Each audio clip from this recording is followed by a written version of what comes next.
அது மட்டுமல்ல, திரு உதயநிதி ஸ்டாலின் எந்த கூட்டத்துக்கு போனாலும் ஒரு செங்கலை கையில் எடுத்துக்கிட்டே போயிட்டு இருக்கார். ஒற்றை செங்கலை கையில தூக்கிட்டு போறாரு. எதுக்கு தூக்கிட்டு போறாருன்னு யாருக்கும் தெரியல. சரி, ஒரு தடவை தூக்கி காட்டினா கரெக்ட். ஒரு பொறுப்பில் இருக்கிறீங்க, திமுக இளைஞர் பொறுப்பில் இருக்கிறீங்க, இன்றைக்கு விளையாட்டுத்துறை அமைச்சர் வேற ஆயிட்டீங்க. எங்க பார்த்தாலும் இந்த கல்லை தூக்கிட்டு போயிட்டே இருக்கிறார். இந்த கல்லை தூக்கிட்டு போய் விளம்பரம் பண்றதுதான் மிச்சம். இந்த கல்லை தூக்கிட்டு போய் காட்டி இதனால என்ன நன்மை கிடைக்க போகுது மக்களுக்கு? நான் ஏற்கனவே தெளிவா சொன்னேன். திரு உதயநிதி ஸ்டாலின் அவர்களே, இந்த செங்கலை இங்கே காட்டுகின்ற இடம் இல்ல, இந்த செங்கலை நாடாளுமன்றத்திலே காட்டியிருக்க வேண்டும். 2019 அதிமுக ஆட்சி இருக்கின்ற பொழுது பிரதமர் வந்து நேரடியா வந்து எய்ம்ஸ் மருத்துவமனை கட்டுவதற்கு அடிக்கல் நாட்டினாங்க. அப்பொழுது நாடாளுமன்ற தேர்தல் வந்தது. இந்த நாடாளுமன்ற தேர்தலில் திமுக கூட்டணிக்கு 38 இடங்கள் தமிழகத்தில் கொடுத்தாங்க.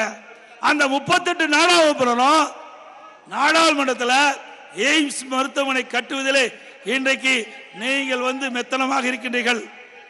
அதாவது வேகப்படுத்த வேண்டும், துரிதப்படுத்த வேண்டும், தேவையான நிதி ஒதுக்க வேண்டும் என்று இந்த திரு உதயநிதி ஸ்டாலின் ஒற்றை செங்கலை தூக்கி காட்டுகிறீர்களோ அதை நாடாளுமன்றத்தில் உங்களுடைய கட்சி நாடாளுமன்றம், கூட்டணி கட்சி நாடாளுமன்றம் அங்கே தூக்கி காட்டி நாடாளுமன்றத்தில் அழுத்தம் கொடுத்து அங்கே நிதி பெற்று இந்த எய்ம்ஸ் மருத்துவமனை கட்டியிருந்தால் ஒரு சிறந்த அரசாங்கம் என்று மக்கள் பாராட்டுவாங்க.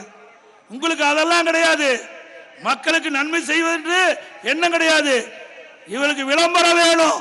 அந்த விளம்பரத்துக்காக ஒற்றை செங்கலை தூக்கி காட்டிக் கொண்டிருக்கின்றார். ஆகவே திரு ஸ்டாலின் ஆகட்டும், திரு உதயநிதி ஸ்டாலின் ஆகட்டும், நீ உருண்டு புரண்டாலும் இந்த தேர்தலில் வெற்றி பெறவே முடியாது.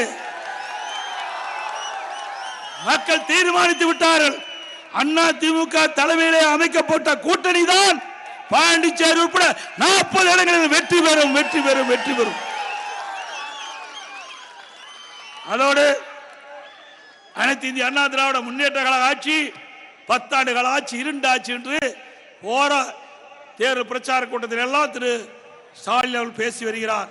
திரு ஸ்டாலின் அவர்களே, அனைத்து இந்திய அண்ணா திராவிட முன்னேற்ற கழக ஆட்சி ஒரு பொற்கால ஆட்சி என்று மக்கள் பாராட்டு பெற்ற ஆட்சி.